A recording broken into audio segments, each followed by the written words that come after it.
புதுசாக எத்தனையோ சட்னி வந்திருக்கலாம். ஆனால் சின்ன வயசுலேருந்து எனக்கு பிடிச்ச எங்கள் அம்மா அரைக்கிற இந்த ஒரு சட்னி தான். நானே பல டைம் ட்ரை பண்ணியிருக்கேன். ஆனால் அந்த டேஸ்ட் வந்ததில்லை. அதுக்கப்புறம் தான் அதில் இருக்க சின்ன சின்ன டிப்ஸ் எல்லாம் கேட்டு தெரிஞ்சுக்கிட்டு இந்த தடவை ட்ரை பண்ணேன். அவ்வளோ சூப்பராக இருந்தது.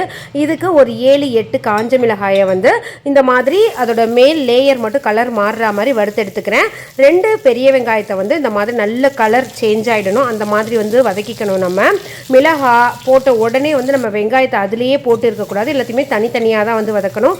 இதில் நிறைய இன்க்ரீடியன்ஸ்லாம் எதுவுமே கிடையாது. நான் இன்றைக்கி காமிச்சிருக்கிறது மட்டும்தான். அவ்வளோ பர்ஃபெக்டாக வந்து வந்திருந்தது. ஸோ அடுத்து வந்து தக்காளி, நீங்கள் 2 வெங்காயம் எடுக்கிறீங்கன்னா அதை விட கொஞ்சம் கம்மியாக வந்து தக்காளி சேர்த்து அதையுமே வந்து வதக்கி எடுத்துக்கலாம். இந்த சட்னி ஏன் அவ்வளோ பர்ஃபெக்ட் டேஸ்ட் வந்ததுங்கிறது எனக்கு ரீசெண்டாக தெரிஞ்சுது. இந்த மாதிரி வதக்கி எடுத்ததுக்கு அப்புறமா பொட்டுக்கடலை வந்து ஒரு 2 டேபிள் ஸ்பூன் மாதிரி இதில் வந்து சேர்த்துக்கணும். தேவையான அளவுக்கு உப்பு வந்து சேர்த்துக்கணும்.